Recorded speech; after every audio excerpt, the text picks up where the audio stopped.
My YouTube channel my self doctor Sanju Singh. आज के इस वीडियो में मैं बात करने वाली हूँ हेयर लॉस या हेयर फॉल के बारे में पोस्ट कोविड पेशेंट्स में। जिन लोगों को कोविड 2-3 महीने पहले हुआ था उनको अब बहुत ज़्यादा सीवियर हेयर लॉस हो रहा है। इस कंडीशन को हम टेलुजन इफ्लूवियम कहते हैं। आज मैं डिटेल में इसी के बारे में बताऊंगी। ये कंडीशन क्या होती है, किन वजहों से होती है, कॉजेस क्या होते हैं इसको हम मैनेज कैसे कर सकते हैं और ये रिवर्सिबल होती है या नहीं होती है। साथ में बहुत ही इफेक्टिव होम्योपैथिक मेडिसिन बताऊंगी और कुछ होममेड सॉल्यूशंस भी बताऊंगी, घरेलू नुस्खे बताऊंगी जिसे यूज करके आप अपने हेयर फॉल की प्रॉब्लम को ठीक कर सकते हैं। तो ये वीडियो लास्ट तक जरूर देखिएगा, आपके लिए बहुत बेनिफिशियल होने वाला है। चलिए वीडियो को स्टार्ट करते हैं। सबसे पहले हम जानते हैं कि टेलुजन इफ्लूवियम कंडीशन होती क्या है। तो ये एक रिवर्सिबल कंडीशन है जिसमें आपको हेयर लॉस होने लग जाता है due to some stressful events.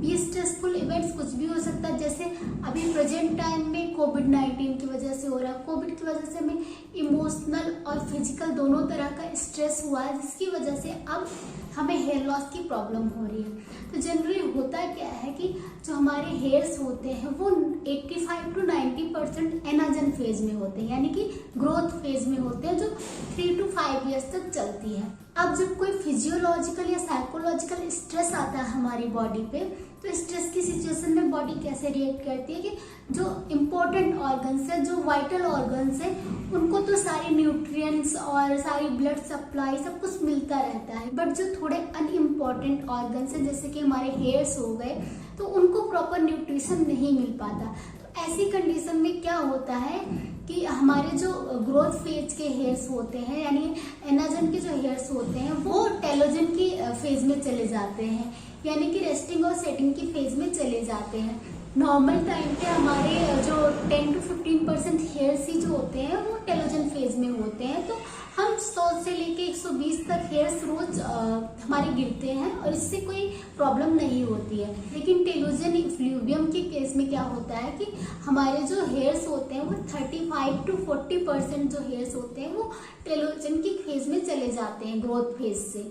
जो टेलुजन की फेज होती है 3 to 4 मंथ की होती है। तो इसमें क्या होता है कि 2-3 महीने तक आपके बाल रेस्ट में रहते हैं, फिर सेट करते हैं। तो इसीलिए तुरंत आपको अगर कोई बीमारी हुई, कोई एक्यूट इलनेस हुई, तो आपके बाल उस टाइम पे नहीं झड़ते हैं। 2 से 3 महीने बाद आपको हेयर फॉल स्टार्ट होता है। तो अभी जब आपके 10 to 15% नॉर्मल टाइम पे रहते थे, जब आपके 100-120 बाल गिर रहे हैं और वही 35-40% तक ये हो गया, तो आपको 200 से लेके 300-400 बाल अगर डेली गिरने लग जाते हैं, तो उस कंडीशन में भी बहुत ज्यादा पैनिक क्रिएट होता है और ये पैनिक और ज्यादा स्ट्रेस कॉज करता है और ज्यादा हेयर फॉल होता है।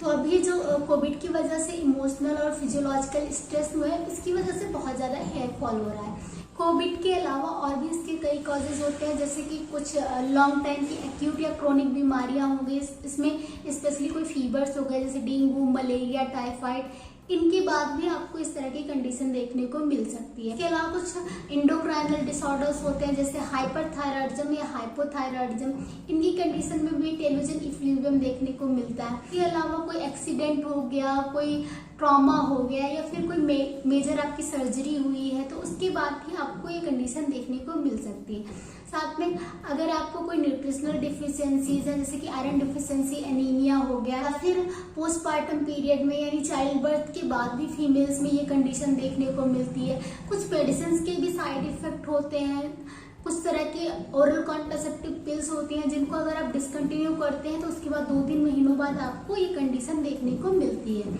लेकिन घबराने की बात नहीं है, ये कंडीशन बिल्कुल रिवर्सिबल होती है। 3 से 4 महीने लगते हैं आपके जो हेयर्स हैं जो टेलुजन फेज में चले गए उनको गिरने में।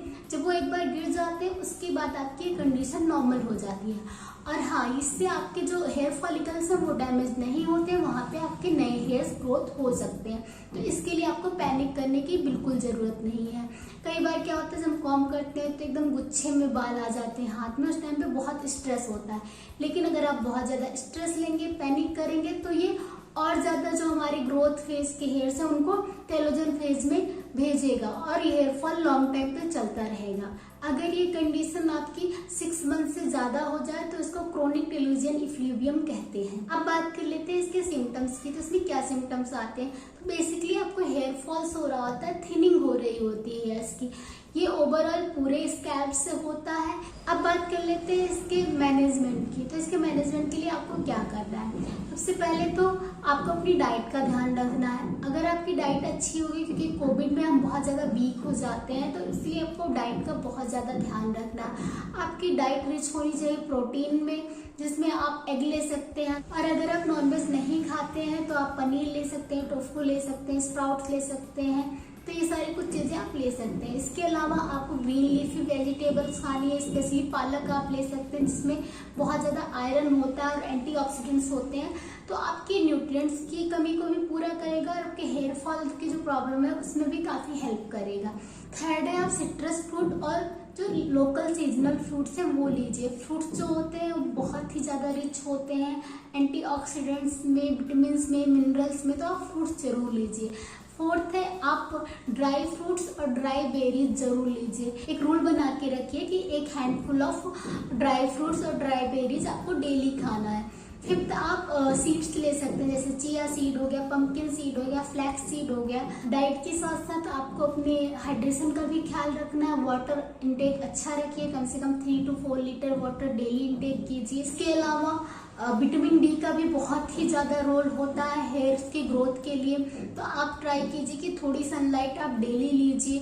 साथ में एक्सरसाइज बहुत ज़रूरी है। Exercise, yoga, meditation daily ½ an hour का ज़रूर कीजिए, क्योंकि फिजियोलॉजिकल के साथ साथ साइकोलॉजिकल स्ट्रेस भी होता है, स्पेशली जब आप किसी लंबी बीमारी के बाद रिकवर कर रहे होते हैं, या फिर ऑनगोइंग पैंडेमिक के टाइम, कोरोना के टाइम पे हम वैसे ही बहुत ज़्यादा स्ट्रेस में चल रहे हैं। तो अगर आप अपनी बॉडी को थोड़ा सा एक्सरसाइज करते हैं, मेडिटेट करते हैं, तो हमारी बॉडी भी और माइंड भी दोनों काम रह सकते हैं। एक्सरसाइज, मेडिटेशन को अपने रूटीन का हिस्सा जरूर बनाइए, आपको बहुत ज़्यादा हेल्प करेंगे। अब बात कर लेते हैं कुछ होम्योपैथिक मेडिसिन की। तो होम्योपैथिक मेडिसिन जो होती है बहुत ही इफेक्टिव होती है हेयर फॉल के केसेस में, स्पेशली उन केसेस में जिनमें आपको किसी लंबी बीमारी के बाद हेयर फॉल या ग्रेइंग ऑफ हेयर की प्रॉब्लम हो रही है, तो उनमें भी बहुत ही अच्छे रिजल्ट देती है।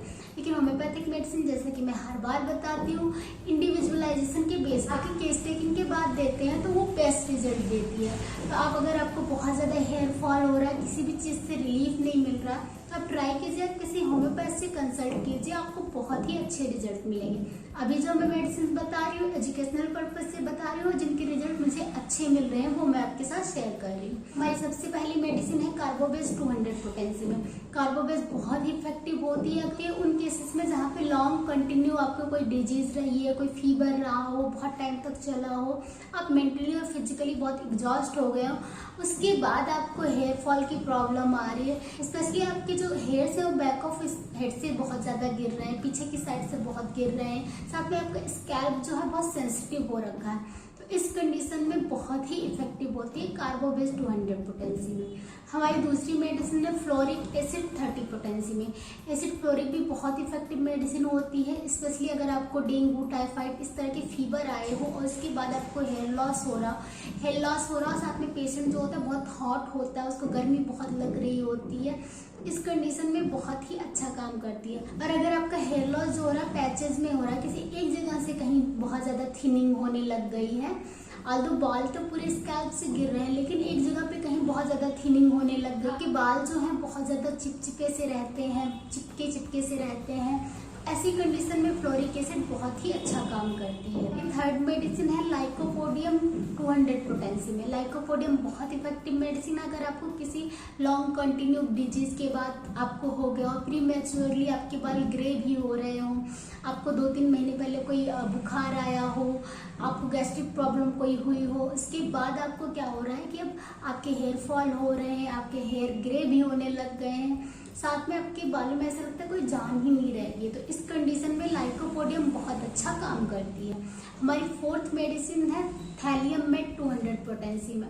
थैलियम भी बहुत अच्छा काम करती है, स्पेशली अगर आपकी कोई एक्यूट डिजीज हुई हो जो बहुत ही ज़्यादा एग्जॉस्टिंग डिजीज रही हो, और उसके बाद एकदम से आपको बहुत सीवियर वाला हेयर फॉल हो रहा हो, एकदम बहुत तेजी से आपके सारे बाल ऐसा लग रहा है कि अब एकदम गंजा हो जाएगा, सारे बाल गिरने स्टार्ट हो गए हैं, तो ऐसी कंडीशन में आप थैलियम लीजिए, आपको बेस्ट रिजल्ट मिलेंगे। तो ये बहुत ही अच्छी 4 मैंने होम्योपैथिक मेडिसिन बताई, आप इसको अपने सिम्टम के हिसाब से यूज कर सकते हैं, आपको अच्छे रिजल्ट आएंगे। इसके अलावा मैं कुछ होममेड सॉल्यूशन भी बता रही हूँ, वो भी कीजिए। जो आपके बाल एनाजन से आपके टेलोजन फेज में चले गए हैं, गिरने के फेज में चले गए, आप उनको नहीं कंट्रोल कर सकते हैं, वो तो गिरेंगे। इन मेडिसिन को लेके और इन होममेड सॉल्यूशंस को यूज करके आप जो अपने हेयर ग्रोथ को है वो आप स्टिमुलेट कर सकते हैं, बढ़ा सकते हैं। तो आपको धीरे धीरे जितने जैसे आपके बाल जाते रहेंगे वैसे ही आपको धीरे धीरे छोटे छोटे से बेबी हेयर्स दिखने स्टार्ट हो जाएंगे। हाँ, आपके जो हेयर्स थिन हो गए हैं उनको थोड़ा मोटा होने में, थोड़ा उनमें वॉल्यूम आने में टाइम लगेगा, लेकिन आपको धीरे धीरे हेयर ग्रोथ होनी स्टार्ट हो जाएगी। तो मैं 2 हेयर मास्क बता रही हूँ जो आपको वीकली यूज करना है। फर्स्ट जो हेयर मास्क है वो है एग। तो आपको एग जो है वो आपके हेयर्स पे अप्लाई करना है, हाफ एन आवर रखना है, उसके बाद वॉश कर देना है।